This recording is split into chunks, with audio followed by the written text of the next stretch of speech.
chers candidats au BEM, après avoir revu ensemble les caractéristiques des différents types de textes, nous allons aujourd'hui réviser la structure du texte argumentatif et le vocabulaire spécifique à l'argumentation. Je t'invite donc à observer et à seulement observer le texte qui s'affiche sur ton écran.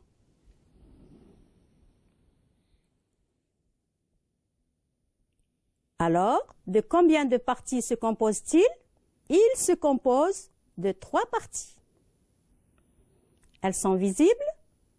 Voici la première, la seconde et la troisième. Elles sont visibles parce qu'elles sont séparées par 2 espaces blancs. À présent, comment appelle-t-on ces différentes parties? La première est l'introduction. La seconde est le développement et la troisième est la conclusion. À présent, lis attentivement le texte pour répondre à mes questions. Je lis avec toi l'importance de la biodiversité. La biodiversité est une ressource précieuse pour l'homme. Il doit la préserver. D'abord, la biodiversité est indispensable aux équilibres naturels. Par exemple, si l'on extermine certains oiseaux, les insectes pullulent. De plus, la biodiversité est l'avenir de l'alimentation. En effet, la nature renferme quantité d'espèces sauvages comestibles qui résistent mieux aux insectes et aux maladies. Par ailleurs, la biodiversité sert la médecine. Près de 60% des médicaments que nous consommons sont issus des plantes. Si l'on détruit des plantes encore inconnues, on détruit les substances utiles qu'elles contiennent. En conclusion, il faut préserver la biodiversité car elle est indispensable pour l'homme dans les domaines des équilibres naturels, de l'alimentation et de la santé. Quel est le thème abordé dans le texte que tu viens de lire? C'est évidemment la biodiversité.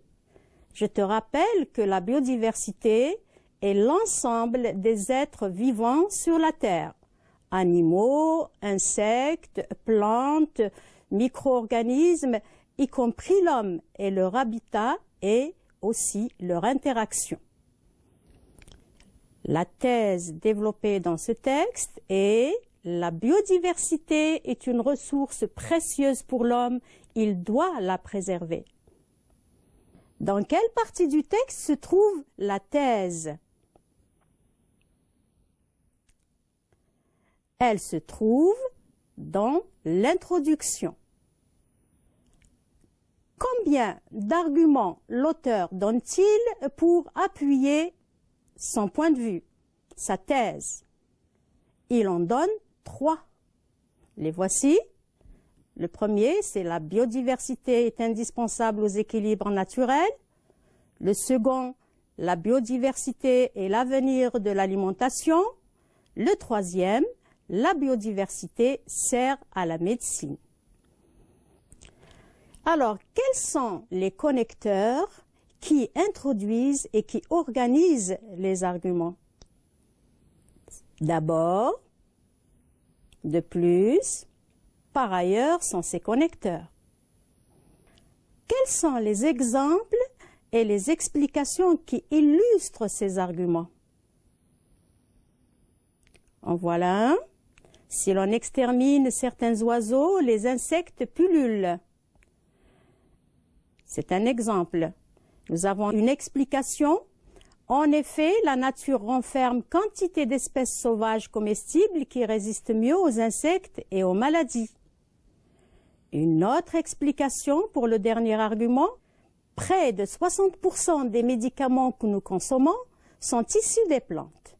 Si l'on détruit des plantes encore inconnues, on détruit les substances utiles qu'elles contiennent. Quels sont les moyens utilisés pour introduire l'exemple et les explications? Pour le premier exemple, nous avons par exemple. Pour l'explication dans le deuxième argument, nous avons En effet, et pour la dernière explication dans le troisième argument, nous avons les 2 points. À présent, quel connecteur introduit la conclusion? Eh bien, c'est en conclusion. La conclusion confirme-t-elle la thèse? Eh bien oui, elle la confirme. La thèse dit « La biodiversité est une ressource précieuse pour l'homme, il doit la préserver. » Et dans la conclusion, on a repris « Il faut préserver la biodiversité car elle est indispensable pour l'homme. » De plus, elle résume les arguments, puisqu'elle est indispensable pour l'homme dans les domaines des équilibres naturels pour le premier argument, de l'alimentation pour le second argument et de la santé pour le dernier argument.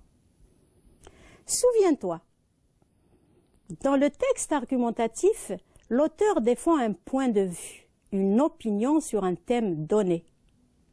Son but est de convaincre un destinataire, de l'amener à partager ce point de vue.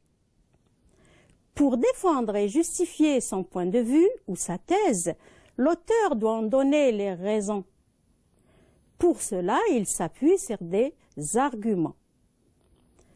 Afin de rendre ces arguments plus clairs, il les fait suivre par des exemples concrets ou des explications. L'argument est une raison, une bonne raison ou une preuve qui justifie la thèse. Il est souvent introduit par un connecteur d'énumération. Les connecteurs permettent d'introduire et de classer les arguments du moins fort au plus fort.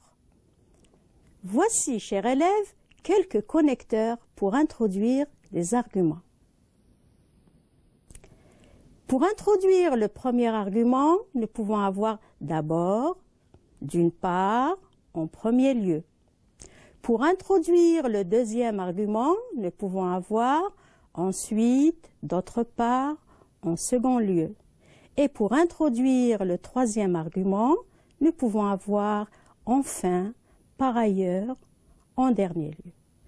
Pour récapituler, nous avons d'abord, ensuite, enfin, d'une part, d'autre part, par ailleurs, en premier lieu, en second lieu, en dernier lieu, et il y en a bien d'autres. Par exemple, on peut avoir de plus, en outre, ajoutant à cela, etc. Afin de rendre ces arguments plus clairs pour le destinataire, le locuteur ou argumentateur les fait suivre d'exemples concrets ou d'explications. Pour introduire les exemples, on utilise les termes. Par exemple, prenons l'exemple de ou le cas de, comme, selon, suivant, tel, tel que, et des signes de ponctuation comme les 2 points et les parenthèses. À présent, récapitulons. L'introduction englobe le thème et la thèse. Le développement englobe les arguments suivis d'exemples ou d'explications et introduits par des articulateurs. La conclusion est introduite par un connecteur. On peut avoir également d'autres connecteurs tels que pour conclure, pour finir, en somme, en définitive, et elle confirme la thèse et résume les arguments. Maintenant, à toi de jouer. Choisis la bonne réponse. Un texte argumentatif est un texte qui défend une opinion dans le but de convaincre un destinataire, un texte qui raconte une histoire ou un texte qui décrit un lieu ou un personnage. Je te laisse lire un petit peu. Eh bien, tu as raison, c'est un texte qui défend une opinion dans le but de convaincre un destinataire. qu'est-ce qu'un thème? Le thème est la raison qui justifie un point de vue, le point de vue de l'auteur ou le sujet dont parle l'auteur. Eh bien, c'est le sujet dont parle l'auteur. À présent, qu'est-ce qu'une thèse? La thèse est un point de vue, une opinion, un avis à défendre, un exemple qui appuie un argument ou la conclusion d'un texte. Eh bien oui, évidemment, c'est un point de vue, une opinion, un avis à défendre. Qu'est-ce qu'un argument? L'argument est un avis, un jugement que l'auteur défend, une bonne raison qui appuie une thèse, ou est le sujet traité dans le texte? Eh oui, l'argument est une bonne raison qui appuie une thèse. Une autre activité. Maintenant, tu dois supprimer l'argument qui ne convient pas à la thèse qu'on te propose. Alors la thèse est « Posséder un animal domestique présente de nombreux avantages ». Alors, les arguments sont « L'animal domestique est fidèle et ne trahit jamais son maître ». L'animal domestique apporte des microbes et des bactéries. L'animal domestique tient compagnie aux personnes seules. Eh bien, l'argument à supprimer, c'est le deuxième. L'animal domestique apporte des microbes et des bactéries. En effet, il ne vient pas à l'appui de la thèse. À présent, supprime l'exemple qui n'illustre pas l'argument suivant. Le sport développe harmonieusement le corps. Par exemple, faire du vélo permet de se muscler les jambes et les bras. Par exemple, la gymnastique permet d'avoir un corps souple et svelte. Par exemple, une demi-heure de marche par jour réduit les risques de maladies cardiovasculaires. L'exemple qui ne convient pas, tu dois t'en douter, c'est le troisième. Par exemple, une demi-heure de marche par jour réduit les risques de maladies cardiovasculaires. Il est fait référence à la santé et non pas au développement harmonieux du corps. Chers élèves, cette séance t'a permis de découvrir un texte argumentatif bien organisé, bien présenté. Cela te servira d'exemple pour produire à ton tour un texte argumentatif pour défendre ton opinion ou tout simplement une thèse. Cela dit, tous les textes argumentatifs ne se présentent pas de cette façon, notamment les textes d'auteur. Notre séance s'achève là. Je te dis au prochain cours et à bientôt.